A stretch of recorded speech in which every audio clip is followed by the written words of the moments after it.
up, guys? I never played Dark Souls before. Never got into it, and it's because I never saw the point of having a game beat you so mercilessly into the ground that a community of people would commend you for developing the Stockholm Syndrome necessary to get good.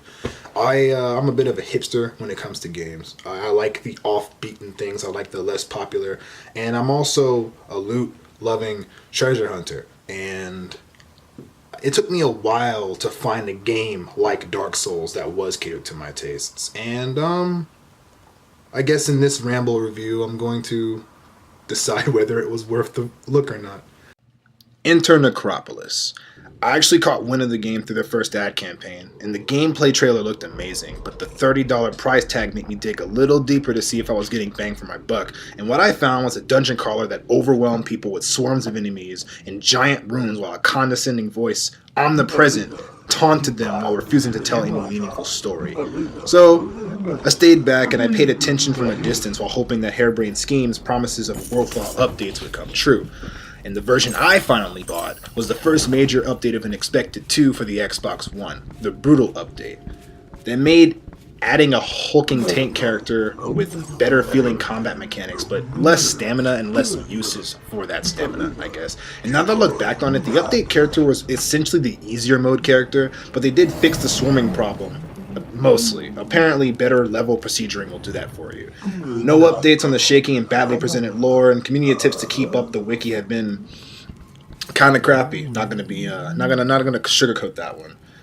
The wiki sucks. Wait, let me back up a bit. Necropolis is a roguelike, dungeon crawling, lo-fi art style Dark Souls with Dark Horse background looking visuals. Whoever made Hellboy, it's really good looking game, and a lore that presents itself as alluring enough to pursue, but coy and condescending thanks to this pyramid god that controls the entire construct. His name is the Brazen Head, and it's very fitting for him.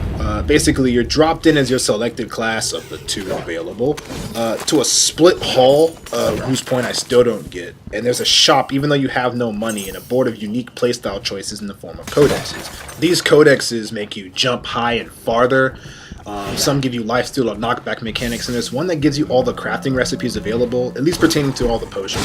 I always choose lifesteal these days. I still play the game, I guess. They all have their advantages and caveats. The point of every floor is to collect loot and weapons that make you stronger, kill enough enemies to pay the toll to get to the next floor, and in between those you find shops that give you recipes and weapons and armor. And there's these spires that you restore, but despite the congrats, you awaken an ancient wonder in the Brazen Head you compensate for whatever reason. I'm not sure they do anything besides heal you, but there's also fountains for that, so there's not many points to the spire. Exploration is pretty standard for dungeon crawlers, but the game could afford to have more color. It looks like a giant background painting. A lot of places aren't lit well, and there's empty places that look like they were programmed to have fire, and most of the levels are made of this carbon gray stone color with various background comic book looking shades of gray. A lot of various randomly generated landmarks break the monotony a bit, and the biomes add some flair to both aesthetics and gameplay. Dead ends with nothing in them are the biggest gripe though. Going through a maze of 4 doors, fighting rooms of enemies on the way, and not finding anything at all sometimes seems equally likely. Just to find a dark library or crypt or a literal wall that has no secrets or treasures and bothers me to no end. There are traps on the ceilings of many environments, but they don't all trigger, and while we're looking up there, there's some secrets that are stashed vertically, the occasional ladder, the occasional platforming trick to get a chest, which probably just has a shit weapon in it, let's be honest. And there's some horizontal secrets too.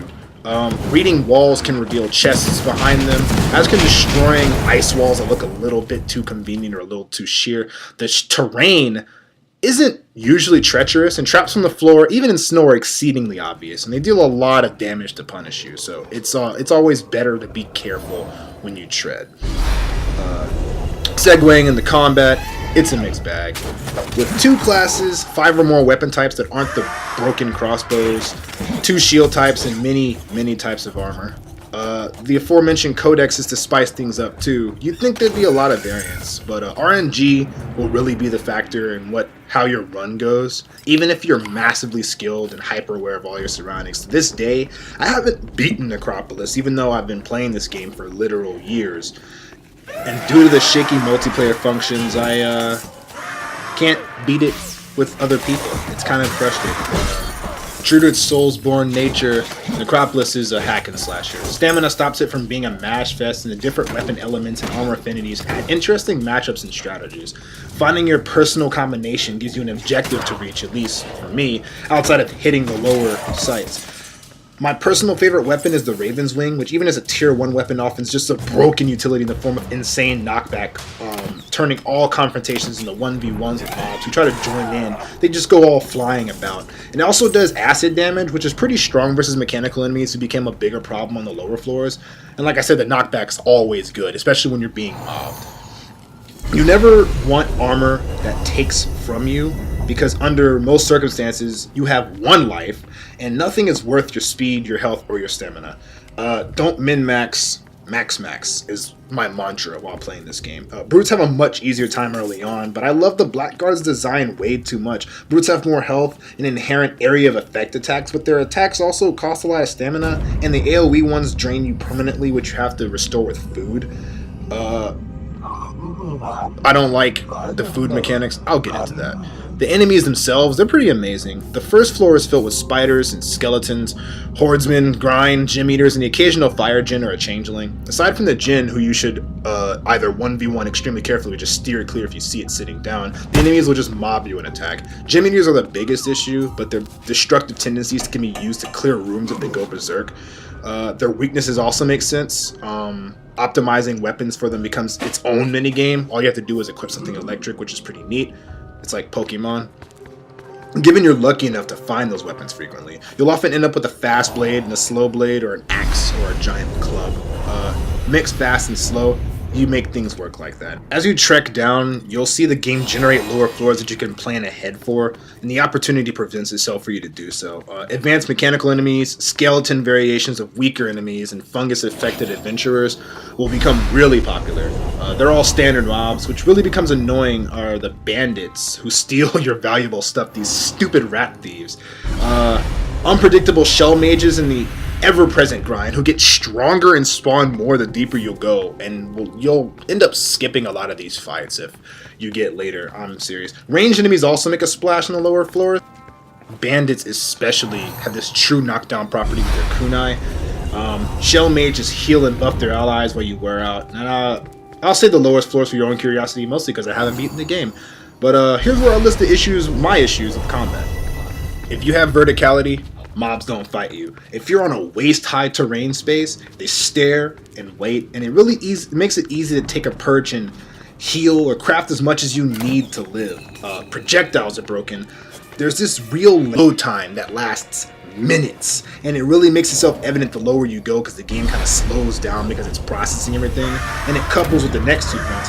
Using items has this same load lag process, so it leaves you massing on potions for health and food to no avail, just to step in the middle of running and obey the command, and you take the fatal blow while you're fleeing. Despite running in Unity, the game gets laggier as you go deeper, at least on both PS4 and Xbox, because I bought it for both consoles. Perhaps it's because the whole surrounding 3+ floors are rendered and populated in real time, but regardless, using items becomes literally impossible to do at the right time. And again, projectiles and item usage also happen simultaneously and after a huge delay. And this is after you spam and fail your uses. And the FPS also chugs super hard in vast areas filled with enemies, and engaging them is dangerous because they result in badly timed inputs, which can kill you. Outside of performance, some enemies hit too hard later for the shit RNG based armor scaling in this game. Once I had a brute with 3 health blessings and maxed out armor, and a bone effigy one-shot me on the last floor. Ended my run in seconds, and I didn't even see it coming. Flaming skeletons become a major annoyance in the Blackthorn Forest. They do a lot of damage if you weren't lucky enough to get armor. Heavy and light attacks, especially on weightier weapons, don't feel much different. The Blackguard in particular does overhead attacks instead of cleaving and swings with longswords and greatswords or hammers, which means you waste defense and stamina on shittier, slower attack that gets you staggered out. Bandits have a special spotlight here because they steal your most valuable item, and they're too tanky to kill quickly with basic weapons. If weapon RNG hasn't been kind to you, you can't do anything about it. And sometimes their bodies become impassable terrain, which kind of trips you up in the thick of combat if you might end up killing a bandit. About it for gameplay, at least the issues, but I did want to make a special aside for potions. The dynamic of potions that you can't abuse them or your character is going to puke, which stuns you and rids of you its effect. But it's the RNGest of random stuff in this game, because unlike scrolls, potions can do anything from minimizing your stamina bar to switching or reversing your stick controls to giving your character near invulnerability or even a second life. But there's a codex that gives your character total knowledge of every potion, not every single recipe, just total knowledge and a good amount of OP recipes to craft, and it kind of breaks the game when you use that codex. I touched on it, but the loot system itself is pretty underwhelming.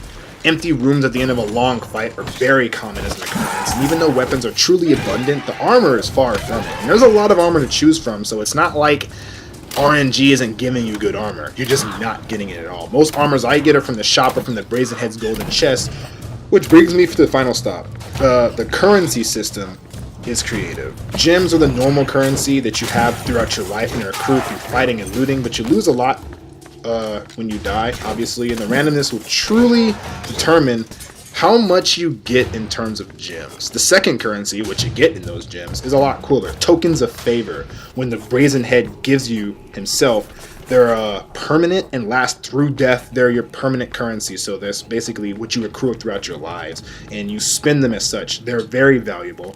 The tokens can net you extremely rare gear from the Brazen Head's golden chest on every single floor, and they also unlock dyes, character shaders, whatever you call them. They unlock different colors for your warrior during the Necropolis, and you get them by entertaining the Brazen Head and by completing his random quests.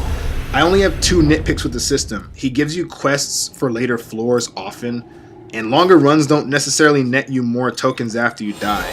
The way you entertain him, that's dying after a run, because he'll grade your performance and give you tokens of favor based on that outside of doing quests. It seems pretty friggin' random after you die how many tokens you get no matter how long you're playing. And that's funny stuff, because the old pyramid has the Rick Sanchez-like obsession with making you seem mundane and cosmically unimportant, which kind of makes the RNG sense of his token giving a little more in context. With the assessment rant over, I'd like to move on to final thoughts and score. Okay, listen, I love this game. Premise, art, gameplay, even the story. But I'm also reasonably minded, and I can tell when a game has been poorly optimized, left unfinished, or needing more bone for the meaty default price of $30. Necropolis kind of gets a 3 out of 5 range for me if you're a numbers guy. It's the score of an above average game given the circumstances surrounding it. It's a decent game, but a little more development would have made it addiction worthy and probably, you know, good for the gaming crowd in a good sense. It wouldn't have been Dark Souls shadow as long as it has been, and it's only in this shadow mostly because they got the game published through Namco Bandai to be on consoles, which I think is kind of funny. And speaking of development, it's time for that final segment of these kinds of videos I'm going to do, was how I'd fix the game or rebalance it. Number 1, add the final mage or ranger class that's available to the grind but not to you. People who bought this game were promised a steadily improving game, but what we got is one major update and a shit excuse for why the developers quit on it. Smooth out quest reception, duh. Getting grind-based or changeling-based tasks on the first floor is kind of depressing. Class traits to accommodate the stat features. Have brutes regen slowly or upon discovering a room. Have the black card regen stamina without food, or remove costs for range attacks for the third class if a third class would ever come out for this game. Or fix the fucking optimization for this game. Good God, fix the lag, fix the slowdown, fix the projectiles, fix the item, fix the loot. It sucks. Fourth point, give better purposes for rooms. Let statues enchant or curse armor. Let us trade scrolls at libraries. Let us trade weapons or shields at wells. Let us interact more with loot. This game is not very interactive. You kind of just move through floors and collect, and you can even skip fights and skip entire rooms and have no repercussions. Incentivize moving on with a monster or something. Make it killable, sure, but moving on is a big deal. You can camp and make everything you need and just kind of stay there. If a monster would kind of just like spook you like it does in Spelunky, that would be pretty good, because being on the floor for 30 minutes is ridiculous. Give mobs solution for verticality. Let them jump or something. Let them set traps for cowards who hide on rocks crafting potions. Nerf rat thieves. Nerf the bandits. Good. god, those monsters are cancer. Give heavy attacks some more obvious elemental flair for emphasis, because they kind of suck. And allow tokens of favor to buy permanent weapons and armor for your customization in your run. But limit to 2 of them, I guess. That way I can choose 1 weapon and 1 armor to start with for a run, and whatever I get later. You know, it's going to be a straightforward dungeon crawling game. I should at least be able to buy what I need to. I hate RNG. Did I mention that? Also, allow mods and promote that shit. This game is salvageable. Honestly, this game is salvageable. I think mods would greatly improve it. It's a Unity game, so it's not like it'd be hard. At least from my point of view. I'm not a game developer, nor have I ever used Unity. But the big deal is that I would love if this game were moddable. People can make their own maps and stuff. People can make their own weapons. People can make their own stories. Necropolis has a real good base for, and not a really strong story. I think a lot of people would be able to develop on that. Maybe they make a campaign where Abraxas, you know, was running his shit or something. You know, that's gonna do it, I guess. If you like this video, I'm glad that you watched the entire duration. I'm still kind of new to this, but thank you. I'll see you guys next time.